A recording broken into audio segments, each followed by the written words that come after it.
estamos de regreso en Punto y Contrapunto. El acuerdo tomado por el INE en marzo pasado para evitar la sobrerepresentación partidista fue validado ayer por el Tribunal Electoral, quien apuntó que la medida no perjudica ni a personas candidatas ni a coaliciones partidistas, pues únicamente busca salvaguardar la pluralidad legislativa y no supeditarla a acuerdos partidistas. Veamos en contexto.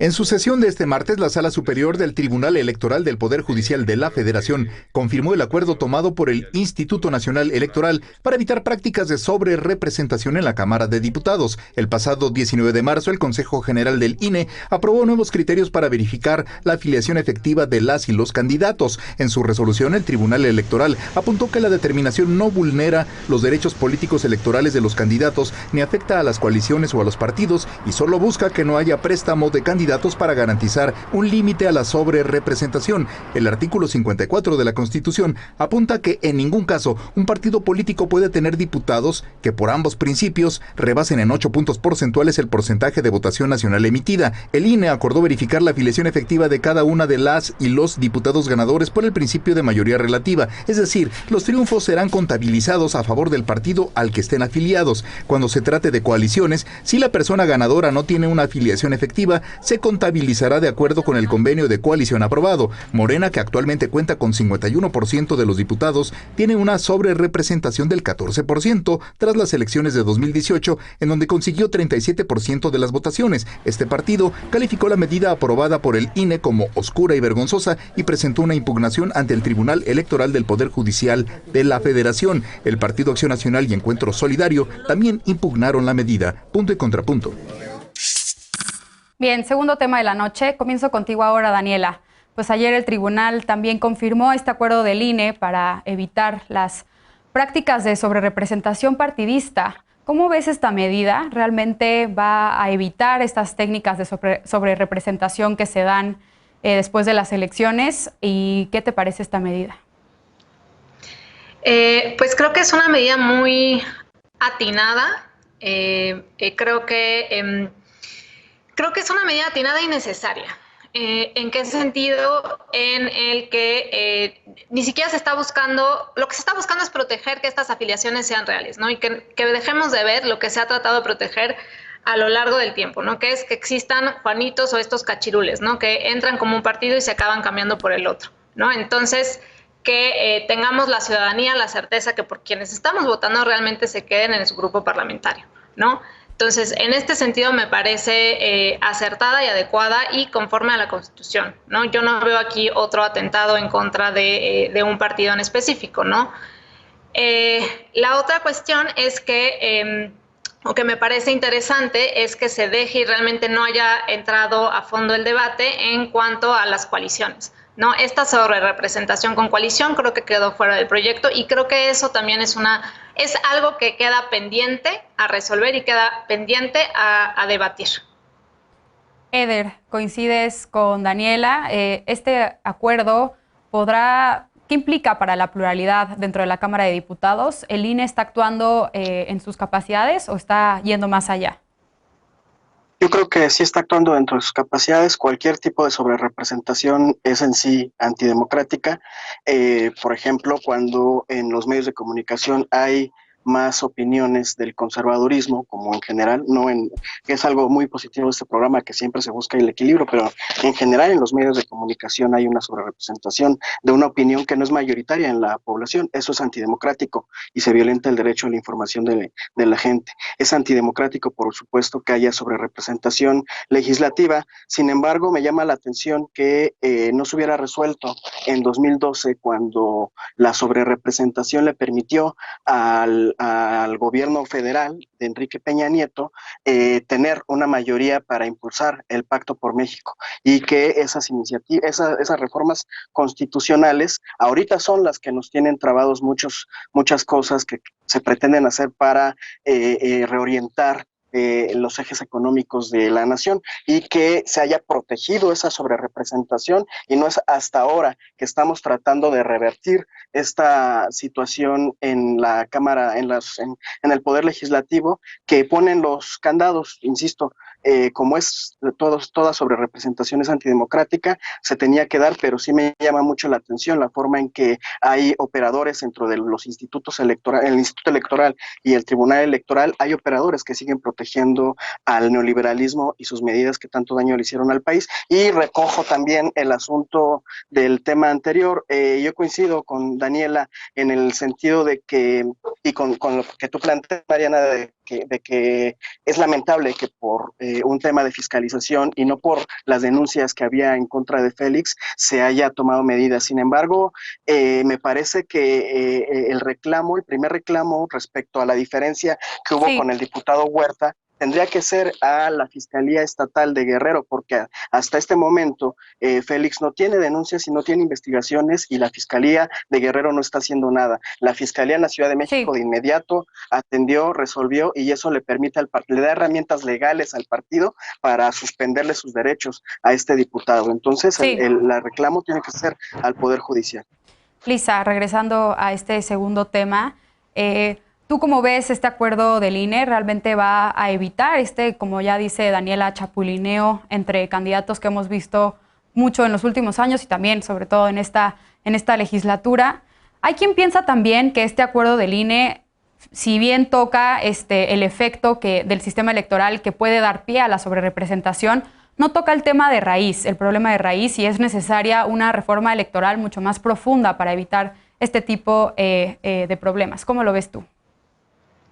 Lo discutimos, ya no sé si te acuerdas, en una de estas mesas donde justamente Eder y yo lo que decíamos sería interesante ver cómo se regulan las coaliciones, porque un poco este acuerdo lo que termina es por parchar un comportamiento que se dio cuando se conformó la 64 legislatura y que terminó justamente duplicando el porcentaje de sobrerepresentación que tiene el partido mayoritario por el comportamiento de la coalición y después por el comportamiento de chapulineo legislativo, que fue cuando ya una vez conformada la legislatura se cambiaron de partido para lograr conformar los bloques suficientes, y con los bloques suficientes nada más hay que decírselo a las personas, pues mientras más numeroso sea un grupo parlamentario, más acceso tiene a poder ocupar las presidencias, las secretarías de distintas comisiones, y con esos puestos directivos, digamos, dentro de las distintas comisiones parlamentarias, pues vienen también importantes recursos económicos para la gestión de eso.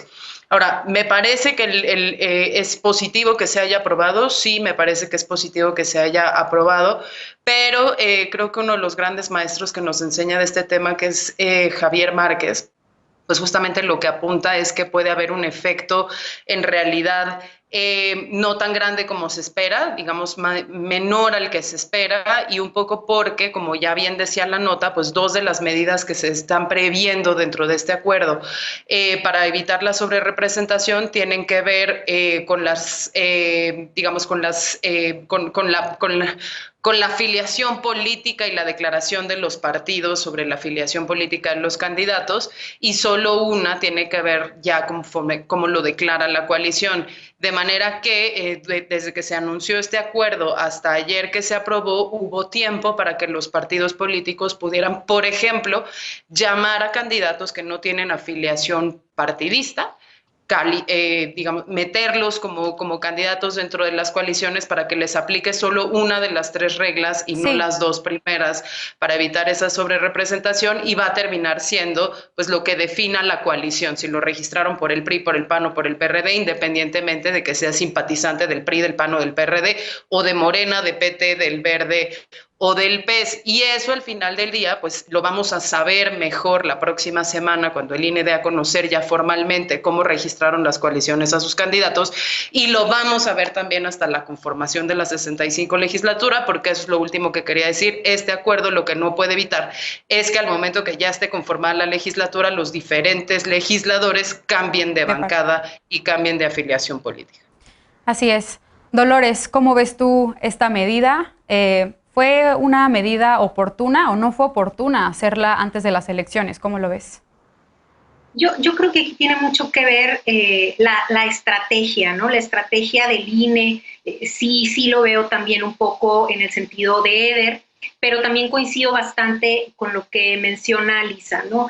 Creo que tanto Morena como partido hegemónico, ideológico en este momento, y el INE también utilizando, digamos, su estrategia jurídica, desde ese lugar, bueno, se están disputando, digamos, ciertas cosas en el poder que son evidentes, ¿no? Que como bien mencionaba Eder, antes no sucedían y hoy sí, debido a el contexto en el que estamos ahora. Pero a mí me gustaría verlo también desde la perspectiva, quisiéramos un análisis un poquito más profundo y crítico sobre estos partidos pequeñitos, cómo se van constituyendo y se van generando estas coaliciones. Nosotros podemos leer en internet, por ejemplo, redes sociales progresistas, qué ideología tiene, ¿no? Cómo está combinado perfectamente para unirse en determinado momento con Morena, incluso el Partido del Trabajo. O, por ejemplo, podemos leer sobre el Partido Encuentro Social, que me llama la atención porque pues ellos se denominan centro-derecha. Y es muy interesante si nosotros analizamos, no a los partidos grandotes,